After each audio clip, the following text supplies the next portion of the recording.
Welcome to the latest edition of the Hub of Champions podcast with your host Shukri Wright. Another double box edition, and in which this time this is going to be a lot of fun because I love talking Boston sports, and I can't think of someone who has pretty much almost seen it all. He's experienced a lot, and he is the host of the night show at WEEI, Rich Keefe, who joins me on the pod yet again for the first time in 3 years, which is hard to believe. But it's been a while, but I'm happy to have him back on. Rich, how are you doing? And welcome to the Hub of Champions. I'm great, Shukri. Yeah, it's been way too long, but thanks again for having me. Yeah. Yeah, my pleasure, man. My pleasure. You know what else has been way too long? The Boston Bruins ability to actually hold on to a lead. And that's going to be the lead topic on this on this particular podcast because um as the Bruins get ready to play Thursday night against the defending Cup champions, I'm thoroughly annoyed, pretty much ticked off with this team right about now. And it's not just the fact that they've had a disastrous road trip, but rather there have been issues that I warned people about back in December that has now grown larger and larger, and that is their inability to hold on to leads in the third period.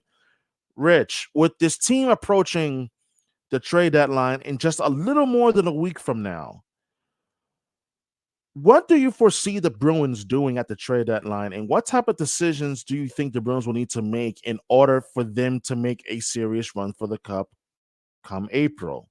Yeah, they got a lot of decisions to make because I think they're better than I thought they were going to be, at least record wise. I didn't think they were going to be in first place for as long as they were. And I know it's kind of back and forth now, but I thought last year was the year to go all in. Last year Mhm. was, Bergeron, Krejci, do what you can and try to win a cup. Didn't happen. Now they're better. You can't just sit there and do nothing, though. And so Don Sweeney has already traded away all of his draft picks, so he doesn't have that to deal with. They're right up against it salary cap wise. So it goes back to the question that many of us Bruins fans had all the way at the beginning of the year. What are you doing with the two goalies? What are you doing with Mhm. Linus Ullmark? Is he really a part of the future, or can you trade him and another roster player or two in order to upgrade the team? They probably need a center. They probably need a defenseman, but you can't just trade picks anymore to get those guys. So you have to Yep. figure it out. And I think Linus Ullmark, I think Matt Grzelcyk, and I think Jake DeBrusk are the three prime candidates. Maybe not all three of them gone, but one or two of those guys might have to go in the next couple of weeks. It's funny because when I mentioned on Twitter that I'm open to actually moving Linus Ullmark at the trade deadline, you have Bruin fans who many of them lack common sense on Twitter. They get emotional. And I knew right away it was like this, of course, this wasn't going to go over well. But the reality is this: you can't get sentimental in business. You can't get like the old saying, you can't get in your feelings. Mhm. But the reality is that, as you mentioned, they traded away the draft picks last year. They're not they're not at a position of strength where they have prospects or they have draft picks where they can move off of. They've done that now. The reality is, as you put it perfectly, they're going to have to make those decisions based on the players that they have on the roster. As you mentioned, Grzelcyk, Jake DeBrusk, Linus Ullmark, all three are legitimate trade candidates and so forth. And and what's crazy now is that more and more people are saying the Bruins should consider really trading Linus Ullmark. I'm like, well, I said this last summer that they should have traded him then when his value was much higher, but they didn't. So here we are. Rich, at what point are we in terms of the Boston sports media landscape and fans? When are we going to stop circling around the barrel of stupidity? Because it just seems like more times than not, we don't really learn or listen to logic when it applies until well after the fact, and then it's a little too late. Oh yeah, like it's easy to rip the GMs and do all that, but then there are moves that a lot of people wouldn't have made when they should have made it. And case in point with Mhm. the Linus Ullmark thing, I mean, it was very clear that that was a great season that Ullmark put together. But Swayman is the goalie of the future for this team, and you can really only go so far if you have two high-paid goalies. And I know Swayman isn't super high-paid yet this year, but if you're just talking about the ability to add good talent on your roster, you probably have to break Yeah. that up. And it's one thing, you might have a better argument on your case if both guys were playing lights out. You'd have a much better argument if one or both guys were cheap, but that's not the case. So yeah, they should have traded Linus Ullmark. Sell high, right? As it goes, sell high on Linus Ullmark. They didn't do it. So now I wonder what kind of return you can actually get and how that goes. But just because you kept them in the off season doesn't mean you're forced to keep them in the next 2 weeks. Maybe there's a team out there that says, all right, this is our best chance to go for it. We're gonna go get Linus and figure it out from there. But yeah, that was frustrating. But one thing, Shuker, you're always gonna get is fans losing their minds and fans, not buying into stuff, getting attached to players, getting attached to certain things. Like that's just part of it. That's a great part of it. But yeah, sometimes there's no convincing people otherwise. Of course, and that's part of why I tend to have a lot of fun on these platforms where it's like you want to get mad at me, fine, but the truth is staring at you in the face. Right. So if the playoffs start tomorrow, don't be mad at me that I didn't warn you that a team like the Toronto Maple Leafs, they could actually beat the Bruins, something that they haven't been able to do in the last decade, or a team like Florida, who, and I've been warning Bruin fans for weeks now. This is a better Florida team this season than what you saw last year that came up from 3-1 down. So at what point do we really start to look at this team with a lens of reality that there are glaring weaknesses that has to be addressed, or this is going to be an early playoff exit for this team come April?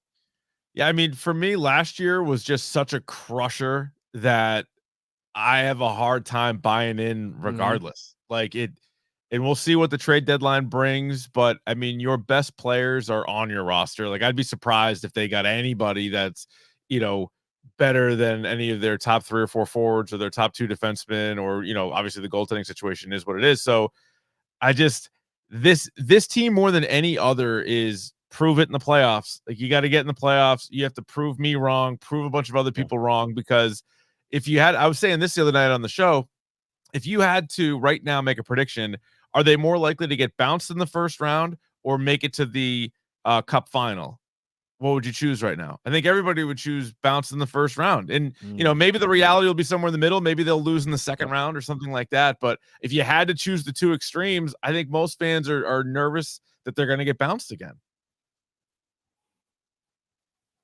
And that's where I'm at, where if you ask me like that same question, likelihood to get bounced in the first round or the Stanley Cup Finals or get to the Cup Final, I'm like probably losing the first round.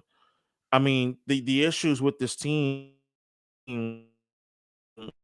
is from what everything that I watched from day one of the season up until now, their back end, they need a left-handed shot defenseman in the worst way.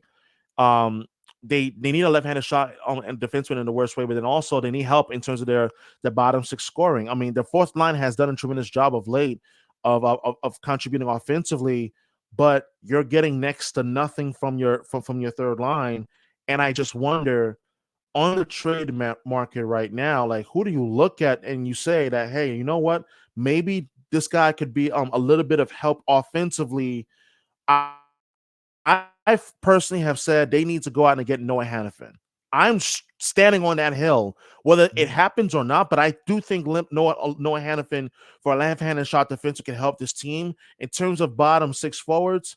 I mean, I think the Bruins should look into the likes of Vladimir Tarasenko or maybe a Lars Eller who could be a third line center since Charlie Coyle has been shifted to the top six.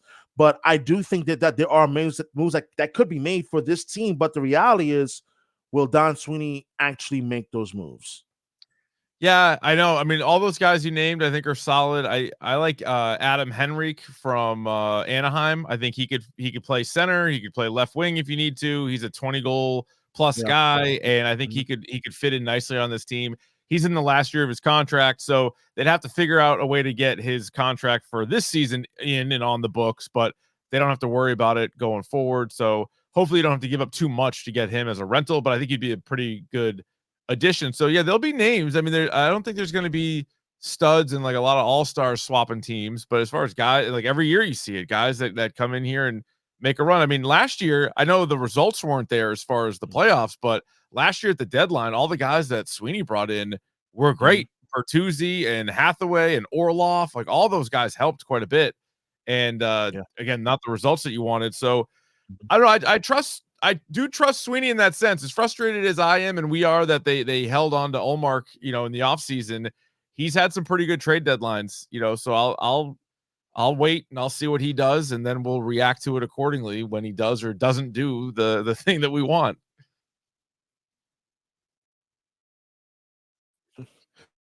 Absolutely. And I think this is going to be a very telling trade deadline coming up next day, March 8th. And I'm at that place where I told myself, listen, next Friday I'm going to be watching like a hawk in the sky. Like, what are they doing? What are the teams in the Eastern Conference are doing, and see how it all shakes out. Speaking of a team that I'm waiting to see how things shake out is the Boston Celtics, because I'm of the belief that this is the best Celtics team since that 07-08 championship team that won banner number 17. If you were to try to nitpick a weakness with this team, I don't think that you can. You may have a point where you could say, you know what, this team is a little too reliant on the three-pointer. They don't attack the rim enough. They did a pretty good job of that in the game against the Knicks on Saturday night. But with this Celtics team, there isn't really a weakness that's glaring and so forth. So Rich, if you could if you could like say right now that for this team it is truly banner 18 or bust, would you agree with that? And if not, why not? So I would say I'm right up there, but then I would back off slightly. Like I think it's close because I think that if Mm. the Denver Nuggets get there again, they just won it last year. As great as Tatum is and has been, Jokic is still the best player in the world. He's crazy. The stuff he can do is insane. And if you have a 7-game series and it's a hard fought back and forth, you lose to Jokic and Jamal Murray, I can't then say like what a disaster, what an awful season, right? Because every time you lose a series, there's different ways, right? You can get swept. You can play 7 games where there's multiple overtime games and it's anybody's game. You can come back from 3-1. You can blow a 3-1 lead. So I think if it's a hard fought series against the Nuggets, and that might be it there, because I don't, I after the Bucks got Doc Rivers, I kind of wrote the Bucks off. I don't think anybody else in the Eastern Conference is ready to go. The young teams in the West kind of intrigue me, but I think it's Denver. So like that would, I think it's a bust if they lose to anybody other than Denver is how I would kind of simplify my answer. If you look at the teams in the West, outside of Denver, what are two teams to you that you say, you know what, I think they have a legitimate chance of getting to the finals? OKC's got to be one of those teams, in my opinion. Yeah, okay. See, it's crazy what they've been able to do. They're so young. I mean, everybody that plays on their team is like under 24 years old, I think. So they've been fun. But I would go with the Clippers. Yeah. I know for years they would hit their head against the wall and they didn't get very far. Again, part of that was the Doc Rivers thing. But Kawhi Leonard and Paul George, that's a pretty good combination. And then Minnesota's been cruising right along all Yeah. year, and Anthony Edwards has taken his game to the next level. So I like those teams. I'm not sold at all on Phoenix or LA or Dallas or any of those teams. I would Mm. say Denver number one with a bullet, then the Clippers, and then those two young teams of Minnesota and OKC.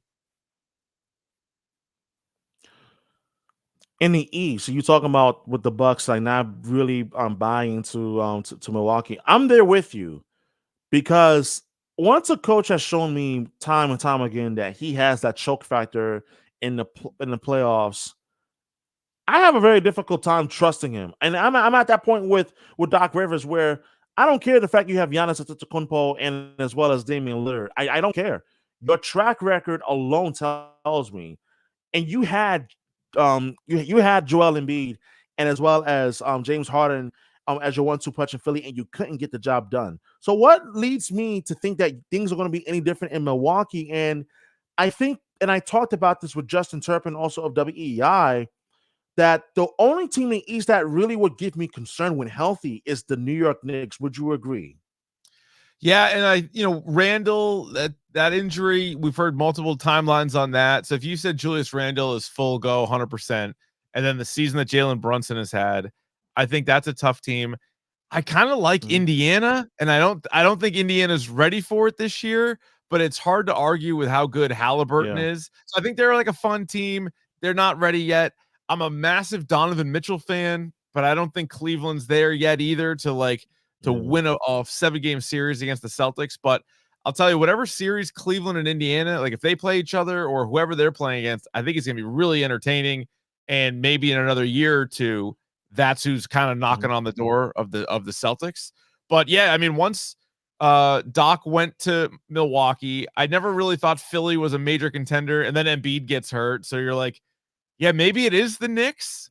They can be tough, but Mm. that's why the Celtics really shouldn't lose to anybody in the East. I mean, the Celtics should be able to roll through the Yeah. conference.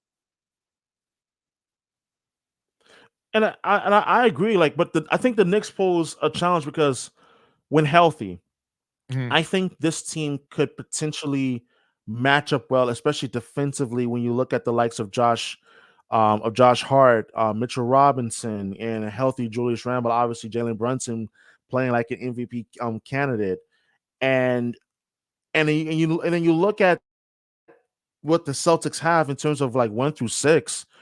I don't. It's very difficult to find a better 1 through 6 in the entire NBA, East or Western Conference, when you have a healthy Kristaps Porzingis who has been by and large part healthy this season, and you've seen how big of a difference that he has been for this Celtics team. So, Rich, I'll ask you: has Kristaps Porzingis been the bigger missing piece for the Celtics' offensive success, and as well as defense, or has it been Drew Holiday, who has formed alongside with Derek White to be the best defensive backcourt in the NBA? That's a good question. I mean, the combination of the two of them has really kind of set them apart. I mean, I guess I would have to single out Porzingis just because I was worried about all the injuries. I wasn't sure how he was going to be able to fit in. He's fit in seamlessly. And you think about all the different guys they have brought in over the last several years to play with Brown and with Tatum. I mean, you're talking about Kyrie Mhm. and Gordon Hayward and Kemba Walker and Malcolm Brogdon and Marcus Smart. Like all these guys have been here, come and gone. And Porzingis, like right away, fit in. So I would give Porzingis the most credit for how this team looks. I mean, again, outside of Tatum, but I would say Porzingis.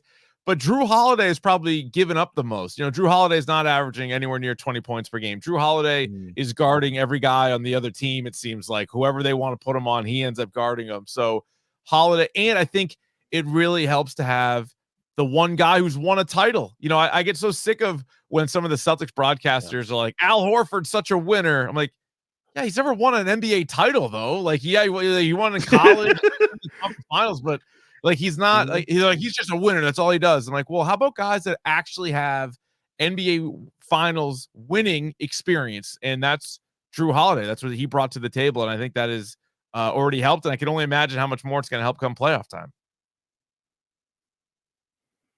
And that's where like my mind is in terms of that experience that Drew Holiday brings to the table that no one else has in terms of having won.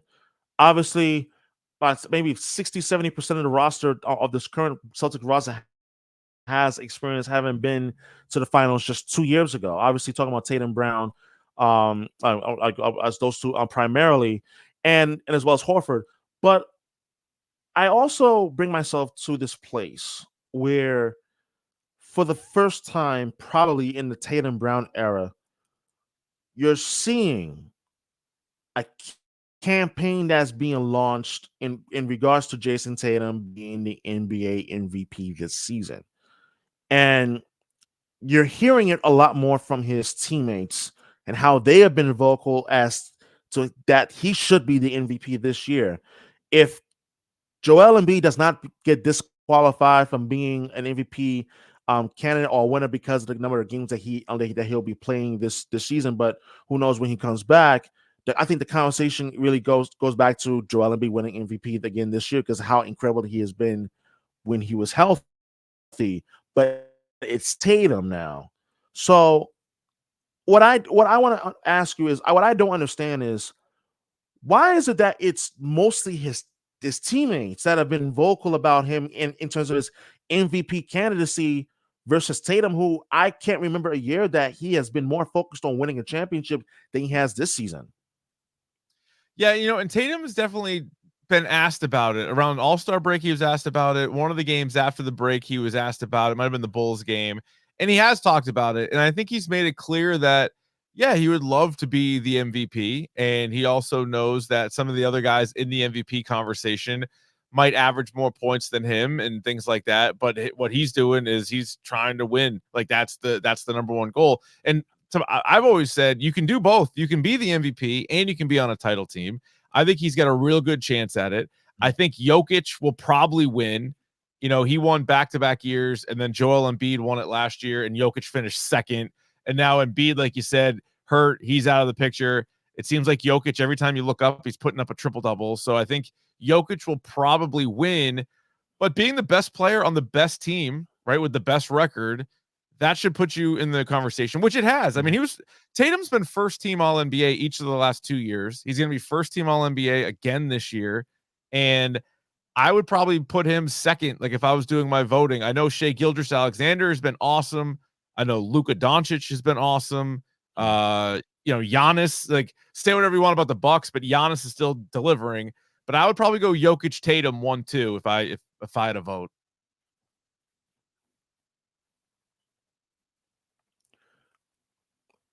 It's hard for me to argue there. And I know there's going to be a conversation like between now and the end of the regular season, but I think the focus right now and the priority for this team should be, and it is, winning banner 18 in June. And for a tandem and for a team that is so steep in winning and in tradition and history and so forth, and there has been so much has been made of Tatum and Brown during this era, that at one point, and I will admit this, back during the pandemic when they were in the bubble and they lost to the Miami Heat in the Eastern Conference Finals, I was wondering then whether if they will ever be able to win a championship together as a duo. And we are now at that point where Tatum and Brown, they are far better together than they are apart. I mean, for goodness sakes, Jaylen Brown was an all-star this season. No surprise there. But if they were to win banner number 18 this season, Rich, does this change the perception in terms of Tatum and Brown being able to win together and as well as be the true pillars of this team that so many people have viewed them as over the years? Yeah, I mean, absolutely. That's what it comes down to, especially in the NBA, more so than any other sport outside of maybe quarterback, where we put all the pressure on a quarterback. The quarterback has to win a Super Bowl. But the NBA, the best players have to win. And you can only be said that you're the best or the best young player or the best duo or the best this. But if there's no title attached, it's all right. Well, now maybe it's somebody else, and you got to kind of look to another direction. So I think because Tatum and Brown had so much success, even team success early on, and it didn't take them long to be in the Eastern Conference Final, I think a lot of people were like, "Oh, well, then they should win. They should win it earlier. They should win it sooner." And the reality is, when a young guy is the best player on a team, it usually takes that guy 6-7 years to get to the finals or to win the finals. And if you want to talk about, LeBron or Curry or it's Giannis, Jokic, it took all those guys a little bit of time to get going. The difference is Celtics, it's the franchise that you talked about, the winningest franchise, and they were there early enough that I think it started to change expectations. But now, circle back to they are the favorites. You can't cough up many opportunities when you're the favorite until now you're on like a different list. Like now here's a list of guys that can't win the big game. Here's a list of guys that are, that choke in the playoffs. So there's a lot of pressure on them. But if they do pull this off, then yeah, that sort of goes back to keeping these two guys together, and now sort of sky's the limit, because in the NBA it's easy to get greedy. It's easy to start talking about back-to-backs. It's easy to start talking about how many titles can you win. But yeah, you got to get that first one. Clearly, you got to start with that first one, and that's what they're staring at right now. You know what else is worthy of staring at in a good way? the Dynasty. Have you had the chance to watch all 4 episodes as of yet? Yes, I have. In fact, that's where I want to go to next because on the previous episode of the Hub of Champions, I had the privilege and honor of interviewing Matthew Hamachek, the executive producer of the docuseries you can watch on Apple TV Plus. And I talked about one particular thing that I was really disturbed by. Like I was disturbed by like the fact that '03 and '04 seasons were glossed over. And I thought that those seasons should have been at least discussed a bit more, mainly not in the way that '01 was talked about, but '03, '04 were equally important to the dynasty in terms of the dominance that those two teams, those back-to-back seasons, the Patriots had. And Reg, do you feel lack of discussion surrounding the '03, '04 teams, or do you think that it did the series at least some justice that you just talked about Super Bowl 30, 38, and 39 without going into detail? No, I'm with you on this. Like overall I have enjoyed the series to this point, but I definitely have plenty of nitpicks and criticisms. And one of the big ones is how they glossed over '03, '04. There were so many things from '03, '04 that they should have included and chose not to. And I know they're trying to do shorter episodes and they're only doing 10 episodes and whatever. Only 10 episodes. They're doing 10 episodes, but they're not full hour long each time. And '03, '04, there's so much in there. And there's even a moment where Teddy Bruschi has that line about, hey, one of his teammates like, well, if we win this one, it's whatever. If we win the next one, like that's a dynasty. The name of the thing is the dynasty. And to what got you to be a dynasty in the first place is winning '03 and '04. And they just like show the score basically. Yep. And they're like, oh yeah, then they beat the Eagles or the Panthers and then the Eagles. So I thought there was a 21 game winning streak in there from '03 to '04, which is the longest winning streak in I think in NFL history. Mm-hmm. There is cutting Lawyer Malloy right before the 2003 season and then bringing in Rodney Harrison. And I remember at the time being like shocked because now you look back on it, Bill Belichick has made surprise cuts and surprise trades all the time, right? Like that's kind of a classic Belichick thing. But the Lawyer Malloy one was the first one. And he had played 2 seasons with Bill, or I guess 3 seasons with Bill. And right before the season, he cuts Lawyer Malloy. And you're like, what is this? What are they doing? Like, what are they thinking? And then Rodney came in. Rodney was great. Rodney was even better than Lawyer, and they had a ton of success. But there's so much in there that they could have gotten into. So, like, even if they wanted more like soap opera angles, they could have leaned on the Lawyer Malloy stuff. Or at least celebrate the '03, '04 team. They didn't talk about Corey Dillon and the addition that he was in '04 and how he was an unbelievable running back and kind of a reclamation project, one of the many they've had in their time. So, yeah, it was a shame that they kind of skipped over those two great years of the team.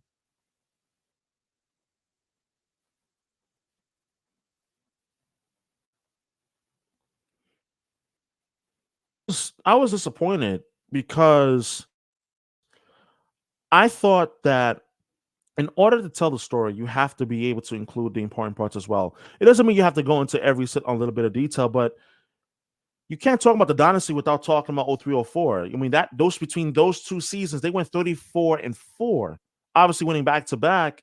But you talk about including the longest regular season winning streak in the history of the league with 21 straight regular season wins.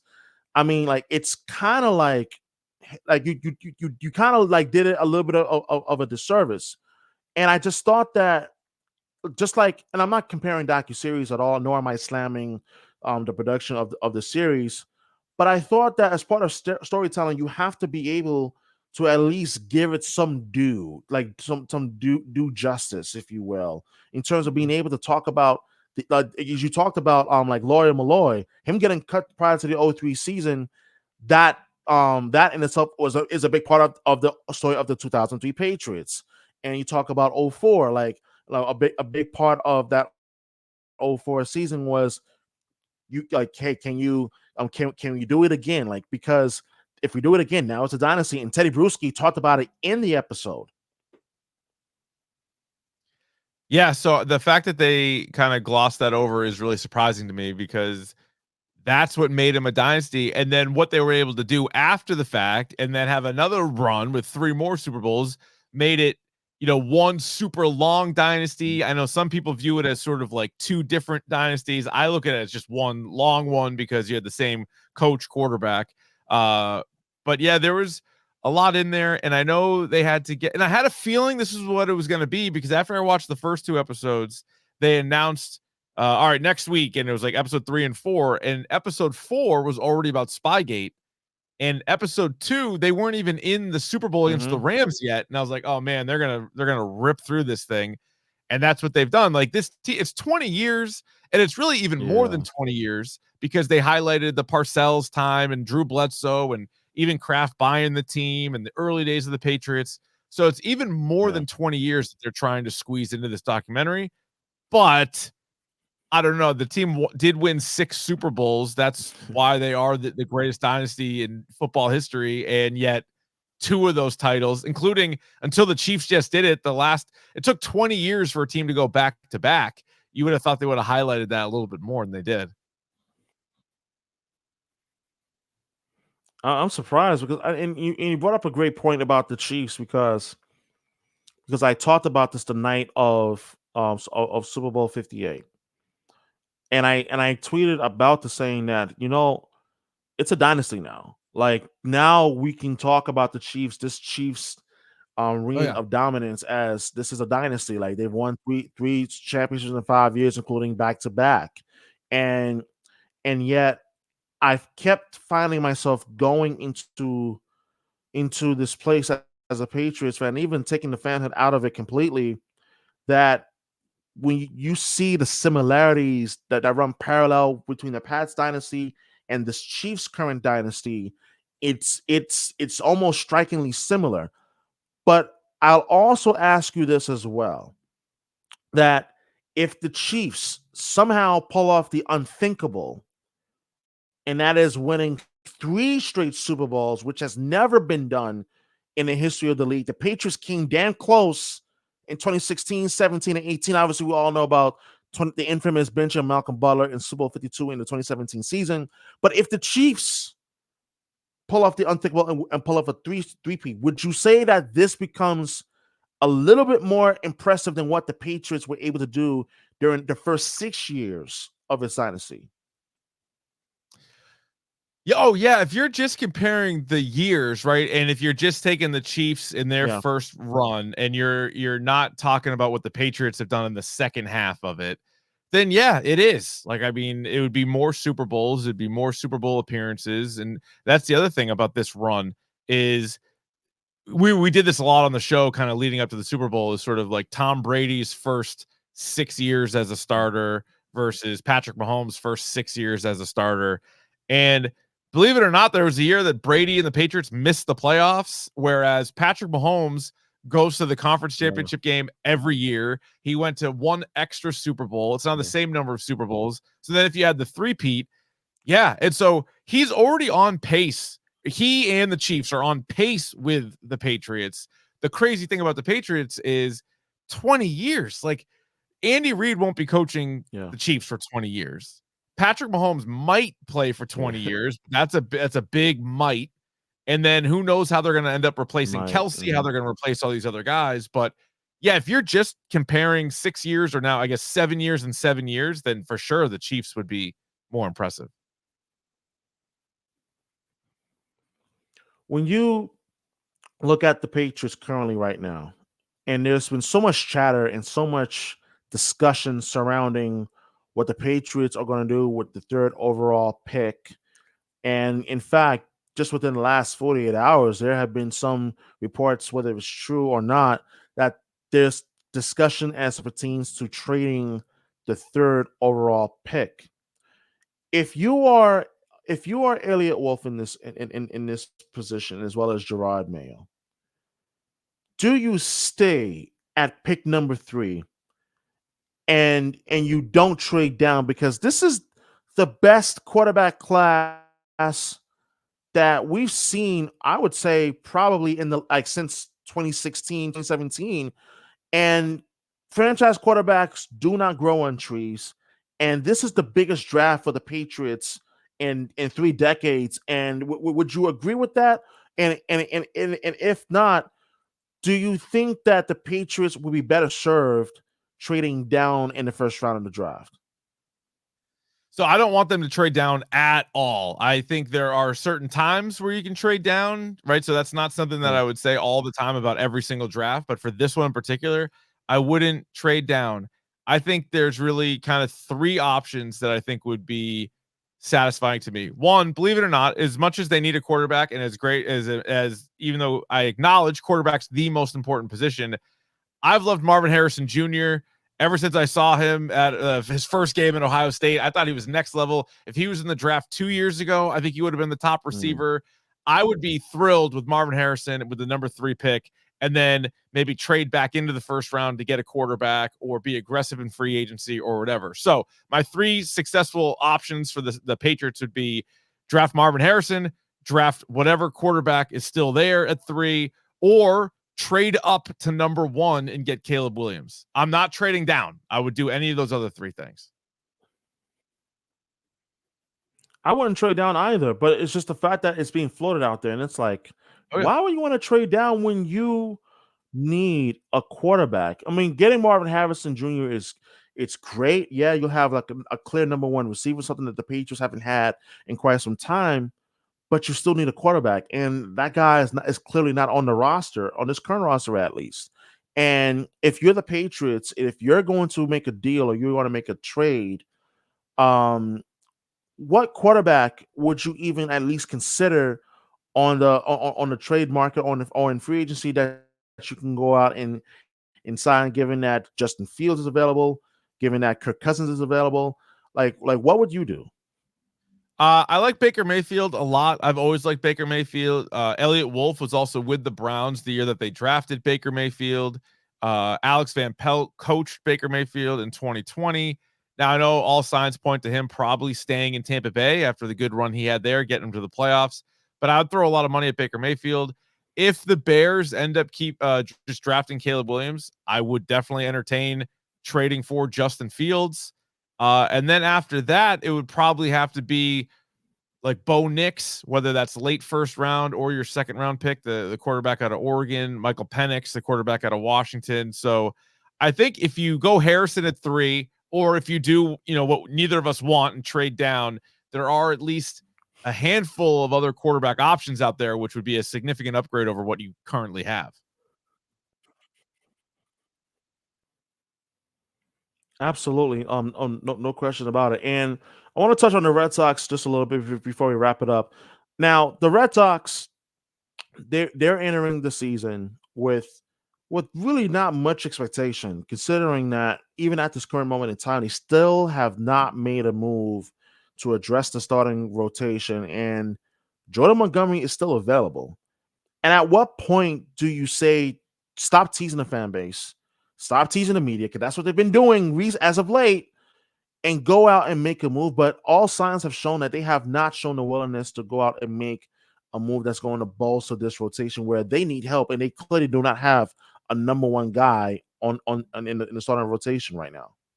Yeah, it seems like it's just been a game of chicken between Jordan Montgomery and his agent, Scott Boras. Of course, it's Boras. He represents everybody, and the Red Sox. And as much as I want the Red Sox to spend money, and we've been screaming at John Henry to spend money on the team, they shouldn't have to overspend on Jordan Montgomery. He's good. He's not great. So if they ended up giving him 7 Yeah. years and some ungodly amount of money, all right, you added him to the rotation, but really at what cost? And is that going to prevent you from making other moves down the road? So it doesn't seem like any team is really in love with Jordan Montgomery. So maybe that price will come down low enough, or maybe he'll settle on like a really short-term deal. So maybe the average annual is kind of high, but it's only for a few years. Then maybe that's the opportunity to jump on it. I wouldn't just give him whatever he wants, knowing that the Red Sox desperately need starting pitching, but I'm not going to just go crazy and hand out a really bad contract. what would be the ideal number that the Red Sox should target for a guy like Jordan Montgomery? And I would even throw in Blake Snell, who's still at this Yeah. time currently still available on the free agent market. I mean, there seems to be no real interest in Montgomery. Doesn't feel like. I would say I would go low. I'd be like 3 for Yeah. 75 or 3 for 70, or have or if give him something in return, you could always be like, all right, there's opt out deals in there. So if you really think you can make more next year, feel free to opt out. But like, we're not giving you a 7-year contract. We're not paying you. You're not one of the best pitchers in baseball, so we're not going to pay you that way.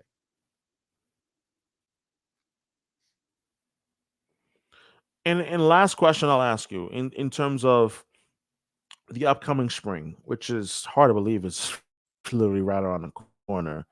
Um, if you were a man who bet, which Mhm. Boston sports team come the spring do you have more faith and belief that will win a championship or bring a championship back to Boston, which will be the first in 5 years? Would it be the Bruins or would it be the Boston Celtics? You choose. Celtics, and it's not even close. And I know they haven't done it, and I know like this group hasn't done it, but it's still the Celtics. It's just definitely the Celtics. I don't think they're gonna rip my heart out the same way. Although they've been up in series and they've lost it, and maybe it should be closer in my mind to the Bruins, but no. After what happened last year with the Bruins, I'll pick the Celtics Mhm. over them every single time.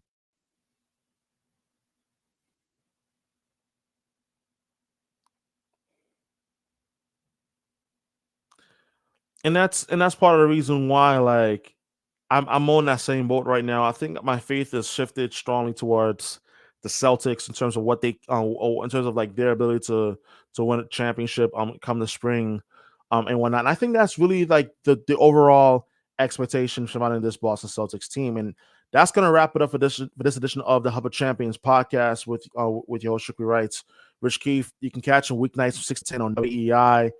And Rich, thank you so much for taking the time to hop on the pod, man. I really had a blast chopping up with you. And hopefully it won't take another 3 years before we collab on some sort and whatnot. Yeah, absolutely, man. Thanks for having me.